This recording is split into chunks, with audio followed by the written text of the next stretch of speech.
After all those documents, I thought we had finally passed the exam. Our income had been checked.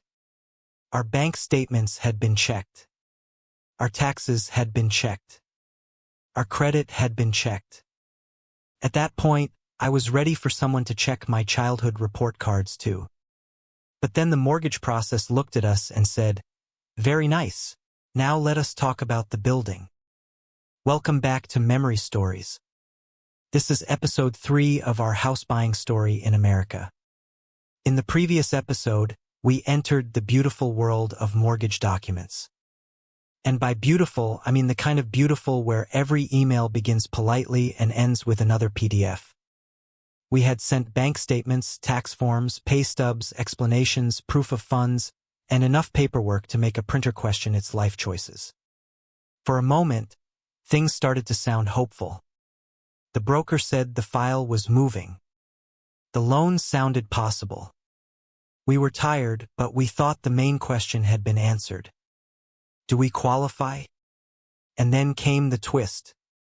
The broker told us there was a problem with the condo project. Not with us. With the condo. More specifically, from our side, it sounded like the project had a red flag connected to the lender's review and Fannie Mae guidelines. At first, I did not understand. I thought, wait, what did the condo do? Did the living room miss a payment? Did the elevator have a low credit score? Did the walls forget to upload their bank statements? Because in my mind, buying a condo was simple. There is a unit. We like the unit. The seller accepts the offer. We prove we can pay. The lender gives the loan. Everybody shakes hands and pretends the process was normal. But condos are not only individual units. When you buy a condo, you are also connected to a larger project. The building matters. The homeowners association matters. The insurance matters. The budget matters. The reserves matter. The rules, documents, repairs, lawsuits, ownership structure, and sometimes even missing paperwork can matter. That was the part one had not emotionally prepared for. I had prepared to be reviewed as a buyer. I had not prepared for the building to be reviewed like it was applying for a job. And then I heard the name Fannie Mae. If you did not grow up inside the American mortgage system, the name sounds almost friendly. Fannie Mae sounds like a nice aunt who brings cookies. But in mortgage language, Fannie Mae is not your aunt. Fannie Mae is a major government-sponsored enterprise in the mortgage system. A simple way to think about it is this: many lenders make mortgages, but later those loans may be sold into a larger mortgage market. For many conventional loans, the loan may need to fit rules from Fannie Mae or similar investors. So even if a lender is talking to you directly, there may be rules behind the scenes about what kind of loan can be sold or accepted later. And when the property is a condo, those rules can include the condo project itself. That is when I realized something very strange. The lender was not only asking, "Can Hossein and his wife repay the loan?"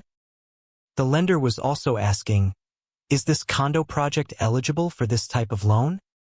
This was not just about our income anymore. It was about the building's file. And suddenly the building became a character in the story. In my imagination, the condo building was sitting in an interview chair. The lender was asking, "Do you have proper insurance?" The building said, "I think so." "Do you have enough reserves?" "Please ask the HOA." "Any litigation?" Define litigation. "Any major repairs?" "How much time do you have?" Of course, real life is more serious than that. For lenders, the condition of the whole condo project matters because the unit's value is connected to the project. If the HOA is not financially healthy, if insurance is not adequate, if there are major repair issues, if documents are missing, or if the project does not meet certain guidelines, some lenders may not be able to approve that loan. This does not always mean the home is bad. It does not always mean the buyer is bad. It means the loan has to fit the lender's rules and the investor's rules. And sometimes the project does not fit that path. But when you are the buyer, it does not feel like a technical review. It feels like the house you were already imagining as your home has suddenly been called into the principal's office. The first broker explained, in his way, that his lender could not move forward with this condo under those conditions.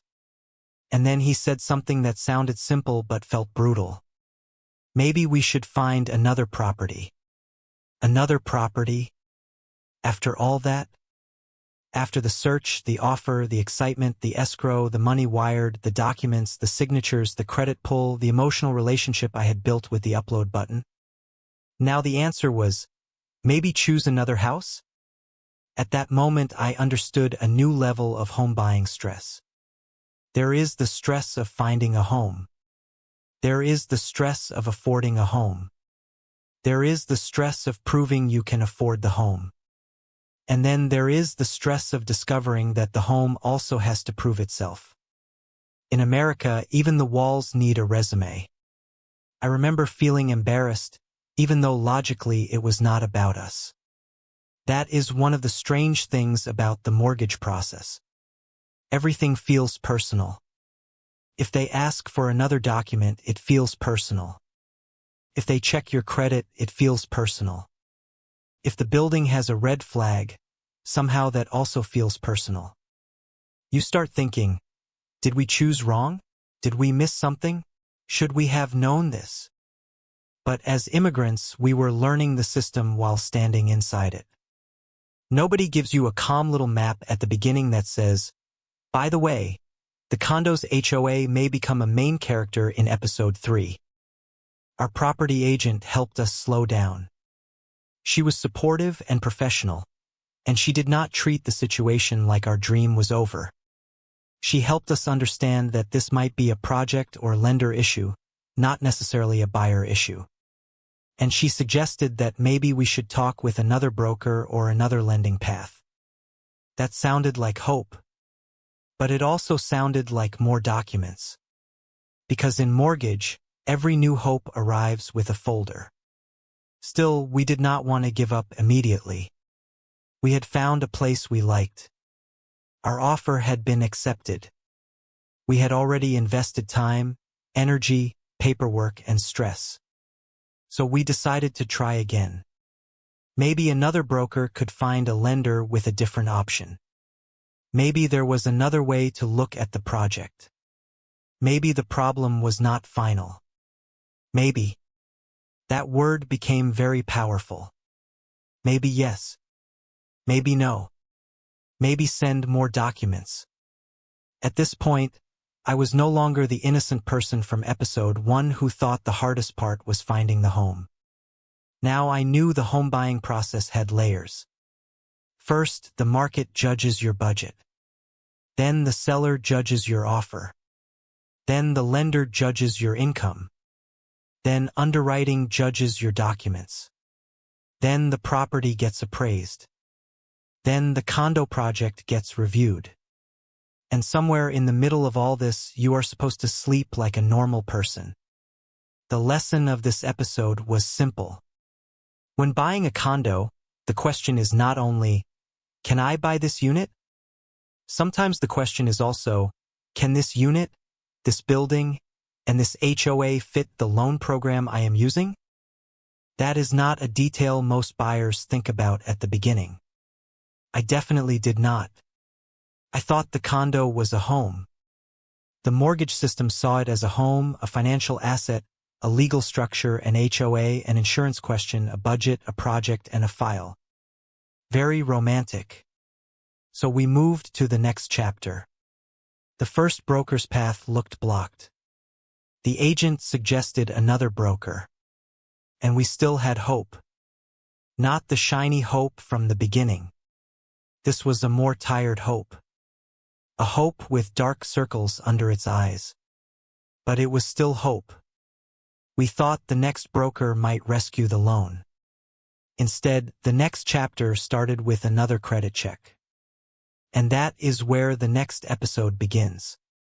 If this story helps you understand the home buying process a little better, please subscribe to the channel. A like or a comment really helps me make more videos like this. And if you have ever discovered that a building had more paperwork than a human being, tell me in the comments.